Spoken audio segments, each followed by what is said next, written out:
on the things I believe, especially young people right now in what we're dealing with, should be able to stay mindful of, so we can stay connected to ourselves. So my name is Jade, and welcome to the Conscious Consumption Summit. It's a week of interactive Instagram live sessions that inspires conscious consuming, both mentally through content and entertainment, and physically through what you put in your body through food and drink.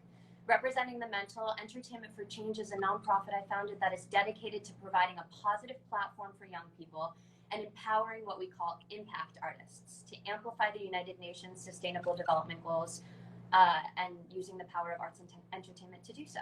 And UNO is a biotactical superfood infused drink, which is our representation of the physical, because everything you put in your body truly matters. Sophia's a vegan, and we've had, the conversations, I could go on passion tangents about everything you put in your body has an effect on your being.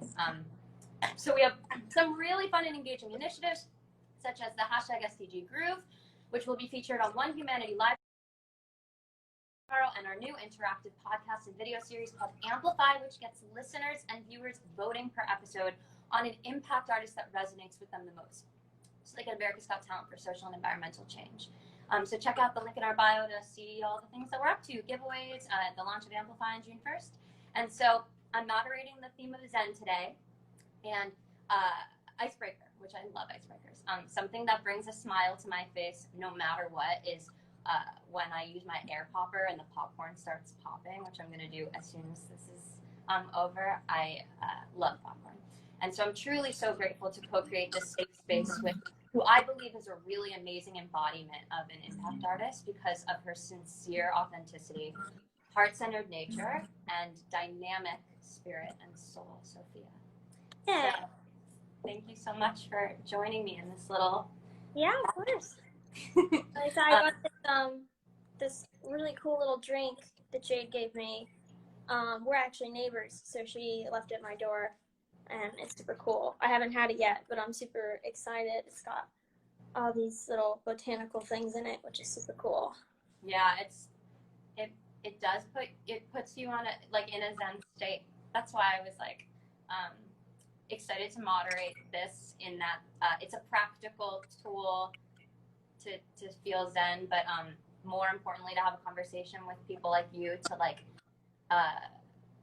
be able to tap into that ourselves. Yeah.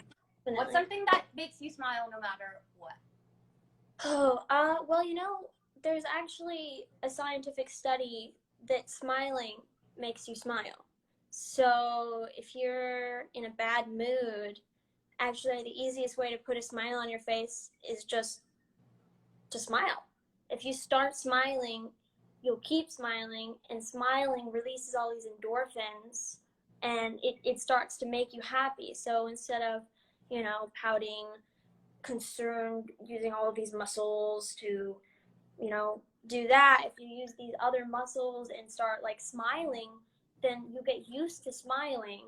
So you continue to smile, and it produces these endorphins. So then you just become a kind of smiley person.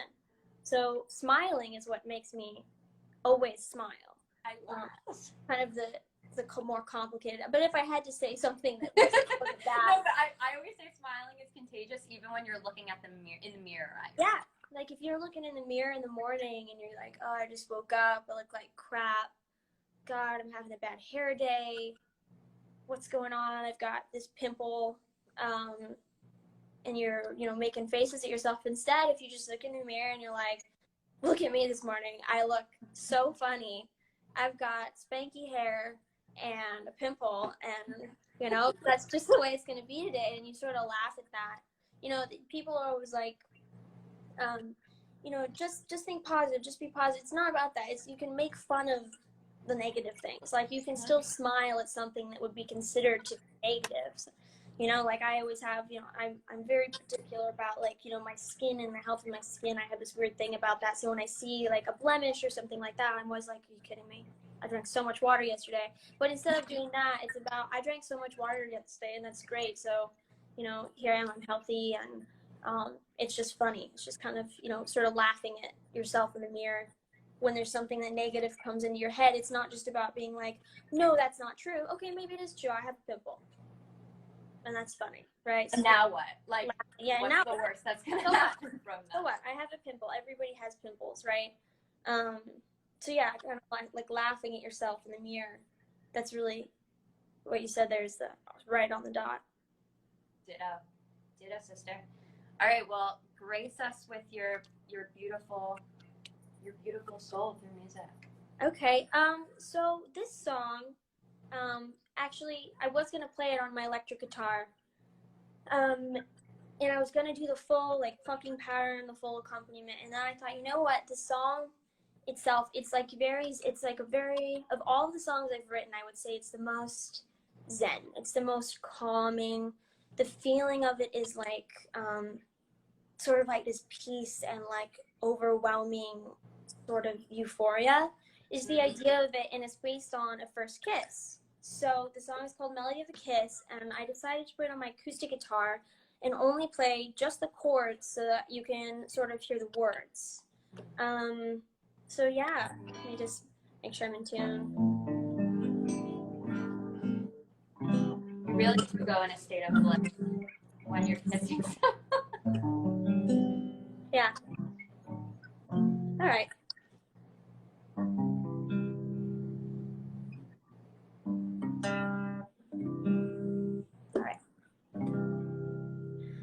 On this bench we see New York City, the summer heat. I feel a breeze, this fall is rolling in, and I look up and see the light come through all you. I can hear the melody of the kiss, the melody of the kiss. Ya-da-dum, ya-da-dum-dum. On this bench we see my favorite garden, Elizabeth Street. We know the things we think not of, each of these things we do not speak, but I hear the melody of the kiss, the melody of the kiss. Ya-da-dum, ya-da-dum-dum. That's that. That's the song. So yeah, the song is it's about a first kiss and like the feeling that you sort of have. It's like you think that before you have a first kiss, you're like, oh my gosh, I'm nervous, right? But I considered it to be the first kiss ever because it was like, it wasn't like that nervous kind of feeling. It was just like peaceful and soft and gentle, and there's light. I remember looking up and there was like light just like shining through the leaves and like all this sort of beautiful stuff. And I was in my favorite garden on Elizabeth Street. I don't know if you know, it's Elizabeth Street Garden. I don't know that it's open right now just because of COVID, but yeah, so that's the garden. It's a really peaceful place. If you live in New York, you should check it out. Yeah, well, that's perfect because one question that transitions beautifully into that is that to stay zen, I think, is to surround ourselves with the environments and people that allow for that that contagious zen-like energy that really like affects us internally, our external environments affecting us, such as placing yourself in a garden in order to then drop into that state. So what does a safe space as a way to stay in a zen state of being mean to you or feel to you? Yeah, zen. So that safeness is so important. I think everybody should do therapy, first of all. And I'm saying that because I talked to my therapist this morning, and we have this sort of ongoing topic since the time I met her, which was years ago, about feeling safe and where do you feel most safe. For me, that is in a home, and not just like a place where you're staying. You know, that's not considered your home. Your home is a place where you're surrounded by the things that bring you comfort. Like I see behind you, you have Siddhartha, the Buddha, is behind you. So things like that, that is like a special sort of like omen behind you that I would assume sort of brings you comfort.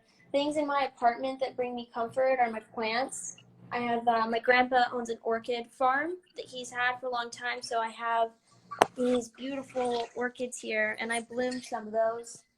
So my plants, like having something that's living and breathing around me, and my dog. So those are things that make me feel comfortable and zen.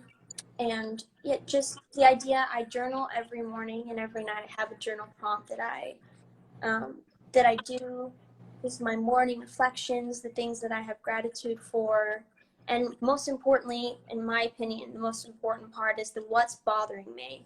I write down what it is that's bothering me and how I can change my surroundings, or what is in my control that I can do to change that for myself. And that usually is about like my environment and surrounding myself in a place where I feel safe and comfortable and sort of peaceful. So I would say that's probably my answer for that one.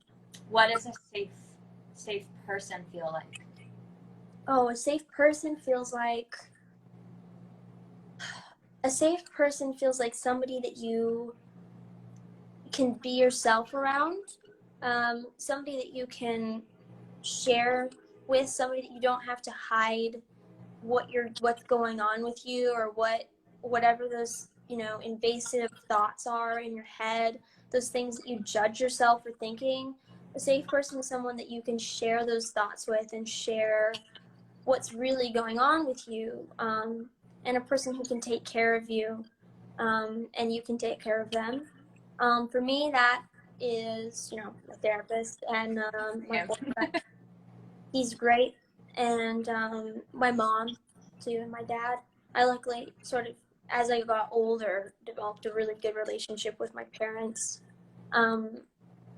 and so yeah, I think that a comfortable person is that you can completely be yourself. And it's kind of hard when you're in the public eye. It's difficult to find people who you feel like you can be yourself around, people who you can trust, because the fact is there's a lot of people out there who want something different than who you are, or want access to the person that you're seen as and not the person that you are in real life. And so finding those people is difficult, but when you find them, it makes all the difference. Yeah, and there's like an unconditionalness, if you will, like an unconditional love, an unconditional sharing, a listening, a safety to actually see someone, the human, rather than what you feel like seeing based upon what you're consuming. And yeah, definitely. Consuming food, drink, that is so important to get right, because if you're not eating right, or you're eating because you're emotional, those are big sort of warning signs that something's not right, because we need to nourish to be alive. So if you're not eating because you're having this problem, or you are eating too much because you're having this problem, that messing with the food and the consumption when you're upset, and using that with your emotions, is something that I would say is just a no-go. What you consume is for your body. It's not about this. It's not messing with your food, messing with what you take, whether that's being so obsessed with health, even the idea of consuming healthy things, that sort of perfectionism, that's not healthy either. The idea is to sort of intuitively nourish yourself with the proper things, that doesn't have anything to do with what your feelings or your emotions are. Because if you have a bad feeling and it makes you not eat, then it's not going to help anything, right? messing with your food is not going to help anything that's going on inside of here, unless you're doing it in a positive, mindful way, you know, where you're changing, you know, those poor habits to sort of, you know, things like this is nice, this is like a little thing that you can have to sort of, you know, nourish yourself. But I think that it's so important to nail that, yeah, yeah, listening to yourself in that way, flowing with yourself in that way is yeah. I think the journey in and of itself to learn how to do that. Yeah, it's so hard, you know, it's so difficult. I mean, you know, these people who you would be like, oh yeah, they eat really healthy, or they look healthy, so they must eat healthy. Doesn't mean anything. Doesn't mean anything. You know, watching I admire people who are able to eat 100% like intuitively, and it, you know, it works for them, and they don't, you know, I mean, and I think that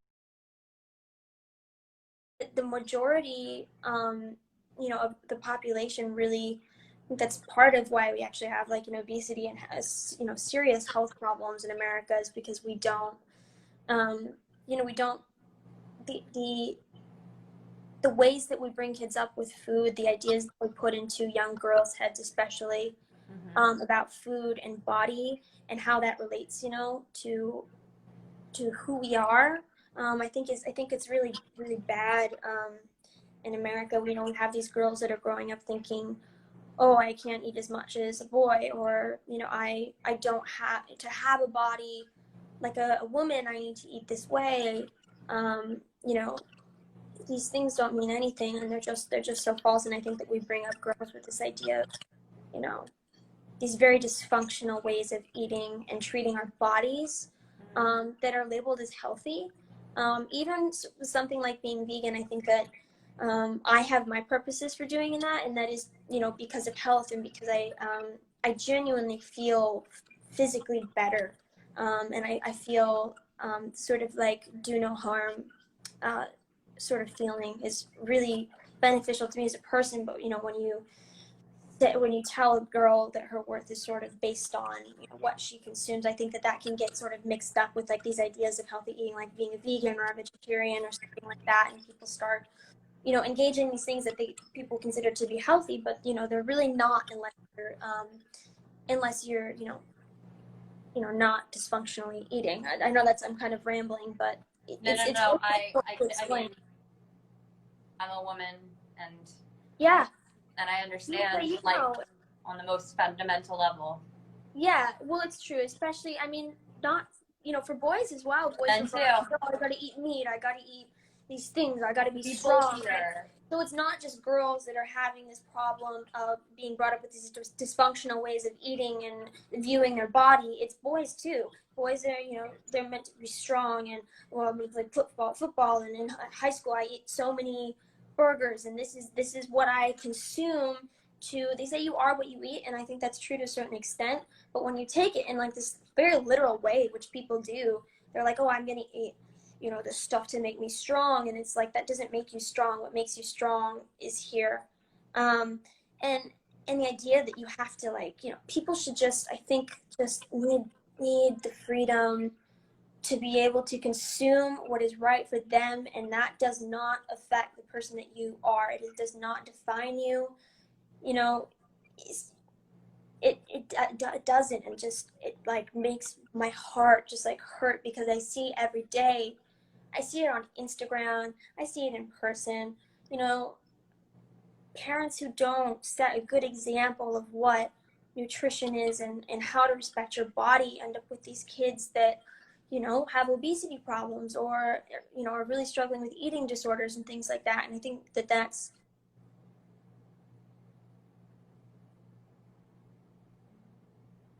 pause.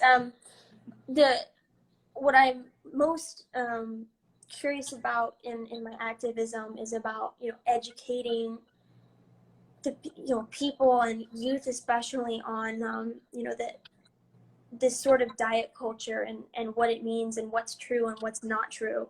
It's really important to me as somebody who has dealt with these things all my life, and, especially, you know, being in the industry that I'm in, it it it gets really difficult with the way that people, you know, label your body, you need to be this and you need to look this way, and all of these things. I'm really just sort of an advocate for doing what is best for you and not what other people think is best for you. Whether that's, today, like this morning, I woke up. I feel like this is a fairly good example of intuitive. Please share. Huh? I said, please share. This morning, I woke up and I was like, I'm so hungry. It's like, what do I want? And I smelled cookies. There was no cookies around. I smelled cookies. I was like, I want cookies. I got up. It was 8 a.m. I was like, I'm going to make chocolate chip cookies because that's what I'm hungry for.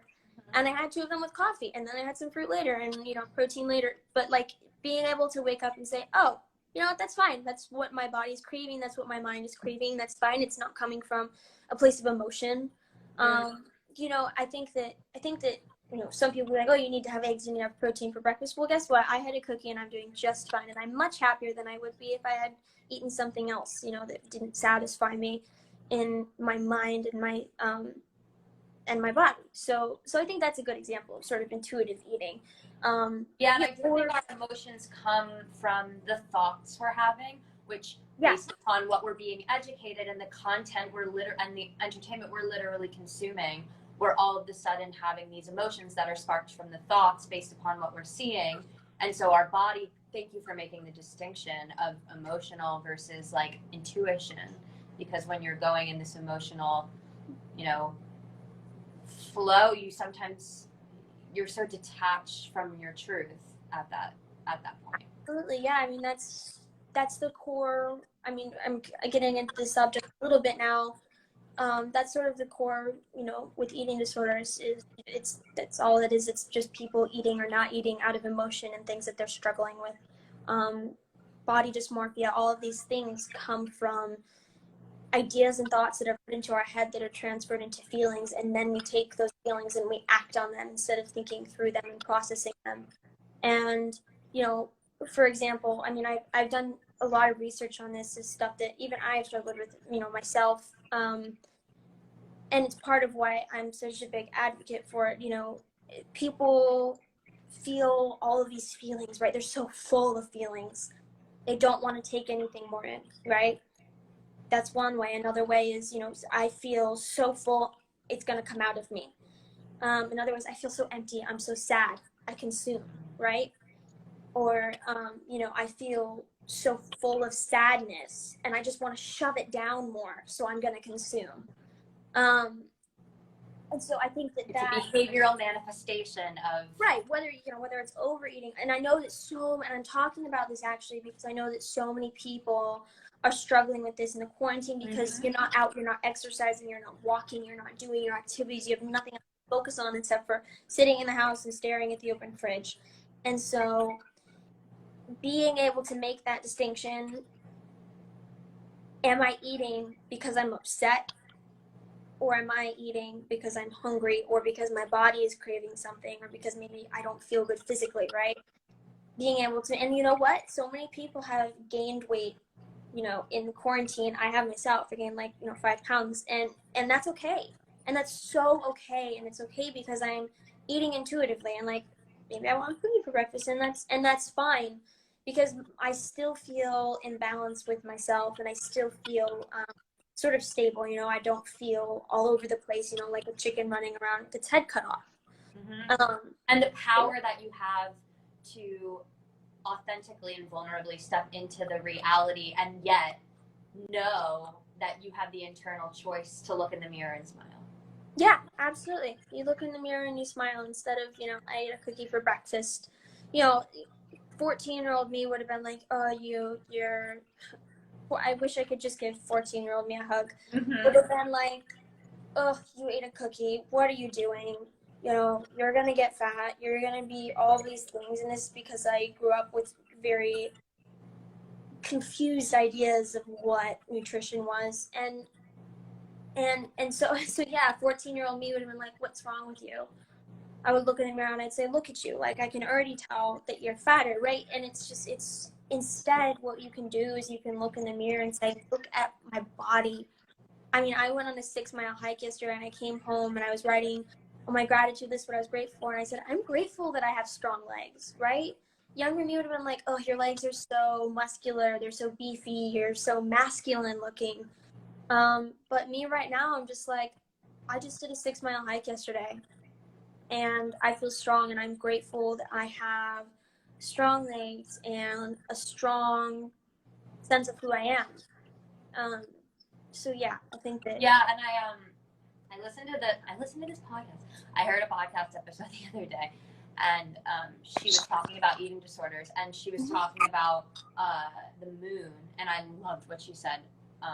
That the moon goes through so many phases, and it's still, even in like the darker phases, it still shines light through the darkness. And Absolutely. we never look at the moon, and we never look at the moon and judge it. We just exist with it, observe it, and still see its beauty. Yeah, even absolutely. when it's dark and light. Yeah, I mean, that's so true. I like the moon idea. That's true. I mean, for all ladies out there, I mean, we definitely go through a complete change throughout the month, physically and mentally, right? You know, we'll be fine, and then next week we're gonna get super bloated, and we're like full moon at that point.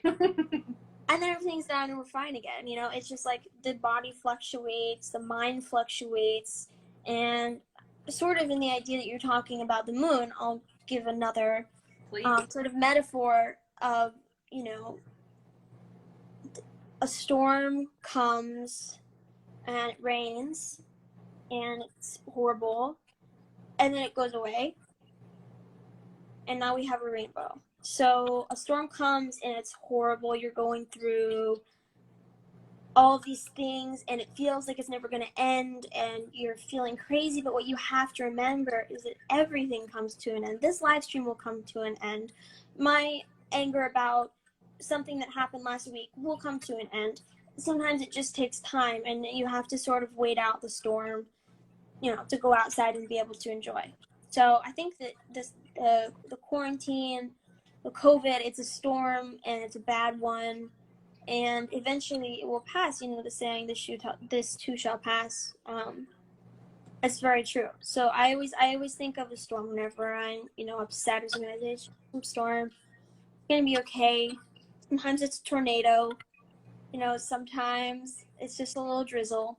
But being able to just sort of wait it out and be patient and know that it's not going to be like this forever, even though, you know.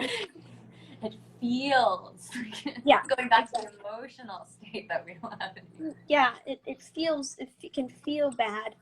And it's okay to feel bad, you know. It's okay to, like, you know, stand in the rain and let it, you know, hit you. Yeah. It's okay to do that. You know, can't look out and see the rain and be like, it's not raining. Totally. It's like, it's the yin and yang of like existing within the uncontrollable, but still I've been practicing like the difference between the power of intention and positive thinking, because I think positive thinking sometimes is like, my emotions are just gonna, but where you have an intention, you can actually give your emotions a little bit of a hug and be like, I see you. Mm-hmm. And yet this feels uncontrollable and I'm gonna be okay. Yeah, absolutely. There's always like yin and yang. We were watching Jeopardy, my boyfriend and I, and there was a question. It was like, this type of bear is something about yin and yang, and I was like, but they didn't say yin and yang, and I was like, what is yin and yang? And I got it right. Just reminded me of that. And whenever I get an answer right on Jeopardy, I go crazy. You freak out? I start screaming. Yeah, I get like really intense and quiet the whole time. And then like I knew one about, there was like the topic was carrots, and it was like this vitamin, this mineral beta carotene turns into what vitamin from carrots? And I was like, vitamin A. And I got it. And it was just so excited. Like, you know, enjoying little things like that is so great. I mean, I was just so thrilled that I got an answer right. It's hard. Jeopardy's hard. Oh my gosh, I would be so bad at Jeopardy. See, like, I didn't even say it right. I was like, yeah. But like, I'm those little things mindful of your time, but may I ask you one more question? Yeah, of course. Okay. Kind of a two-part question. what what piece of what piece of advice would you give specifically to artists and entertainers to support your mental health in how art, music, and entertainment provides this opportunity for us to creatively express ourselves on the most fundamental level? And what would you define to be an artist? Well, I suppose that's a big question. I know. I'll start with answering the last one. What does it mean to be an artist? I think just pause for a second. That's right. What does it mean to be an artist? Being an artist to me is about expressing, like you just said, expressing yourself or expressing something, this sort of feeling, whatever it is, whether it's you expressing yourself or expressing an idea, a concept, right? That's what, there's so many different forms of art. There's singing, there's music, there's, you can express yourself through those things. Or if you want to paint, you're expressing an idea. Or concept art, you go to a museum and you see sculptures, right? These are ideas.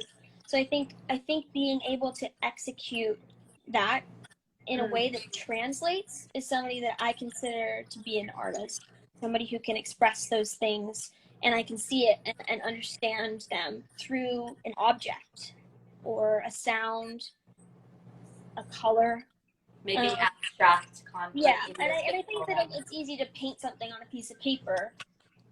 I don't think that is an artist. What I consider to be an artist is somebody who can make that translate and somebody who can make that clear. So I would say that's what it is to be an artist. And my sort of advice to artists right now,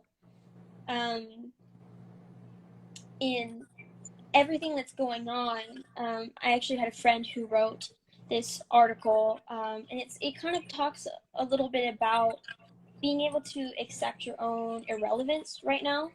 I think that there's this idea of, a lot of artists are like, I was actually very hesitant to release a song right now because I didn't want it to seem like I cared more about that, than what's going on, or that I was more focused on that than what's going on. I think being okay with your own irrelevance, being okay to not, be the center. I think artists crave attention. I think that's just part of it. Being able to not be the center of attention and sort of accept your own irrelevance is really important in this time. I think a lot of artists are struggling and having sort of their own troubles with that, and being scared. When am I going to come back? When is theater going to come back? When am I ever going to be me again? Am I going to have to start from scratch? It's okay right now. It's okay. Yeah, totally. All of those things do not matter right now. And the reason that I did release music was because I found that I have so many songs that I've recorded that I just haven't released. And I chose Toys. There's a lyric in it, I don't want to be alone. I want to roll like I'm the only one.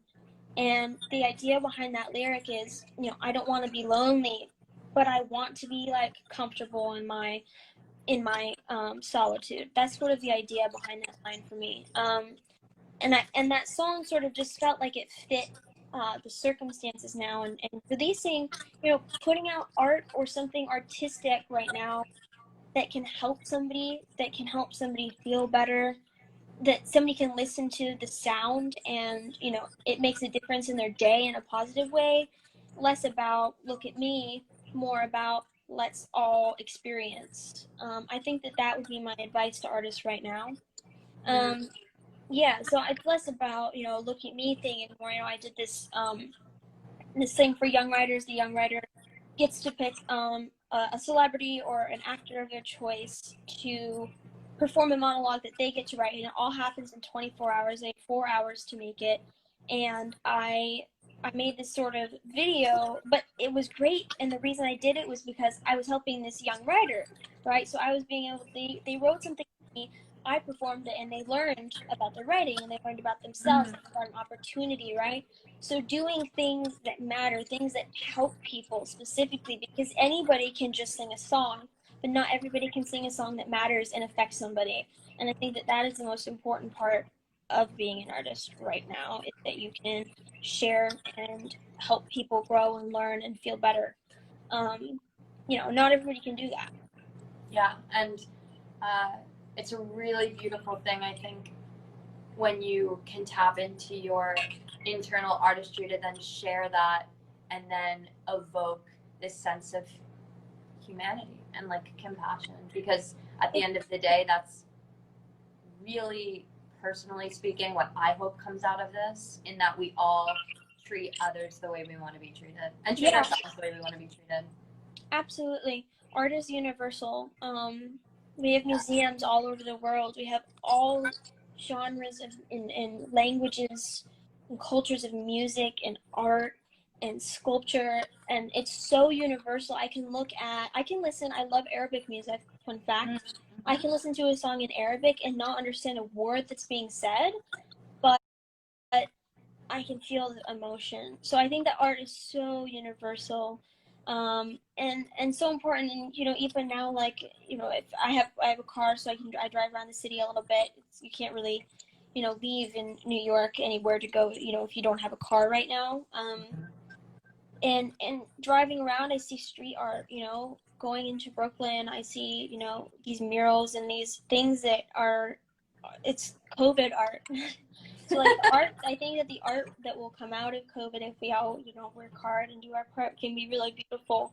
And just like art that was made during certain wars and things like that, we're experiencing this sort of like war with the country, and to 10, 20, 30 years to be able to look back at the art that we should make something of it, right? Because we have to make the most of what we do have. What we do have is that.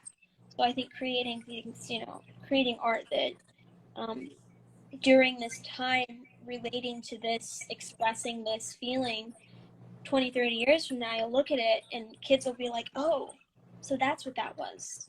Right? Yeah, I was in first grade when 9/11 happened, so I don't really remember like the true profound effects it had on the people who, I guess, like really experienced it as adults and were able to intellectually understand what was happening.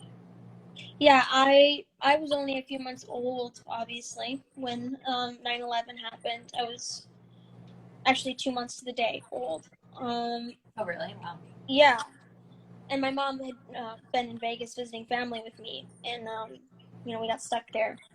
I don't remember this, but you can look at art from that was influenced by that, by those given circumstances, and there's nothing that will compare to the gravity of what happened, but I can look at art from that and I can gain a better understanding, and experience feelings, that I wouldn't be able to comprehend otherwise.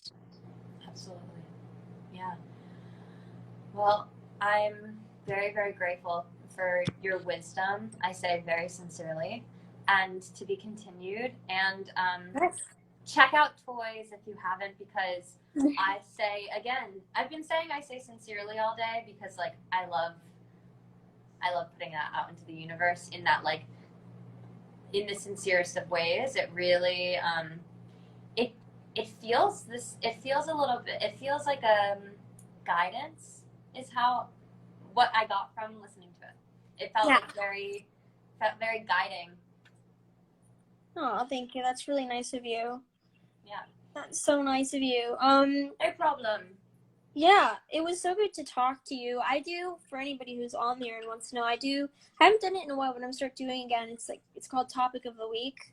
And I choose like, I do one of those things where people can type like a question, but I have them, put in a topic that they want to talk about. It can be anything you want. It usually is like mental health focused. But I'm gonna start doing it again. So I'm gonna put up one of those things today. So anybody who wants to can go leave a topic idea. And then throughout the week, I post things and answer questions that people have. Awesome. I love asking questions so much. And I think also that being said, like, to tap into curiosity is a beautiful part of being an artist. Yeah, absolutely. So be curious and ask. Yeah. Sophia questions, folks. Yeah, I love you. Thank you so much. Yeah, of course, anytime. I appreciate it. Have a beautiful whatever day it is. You too. Okay, bye. Bye.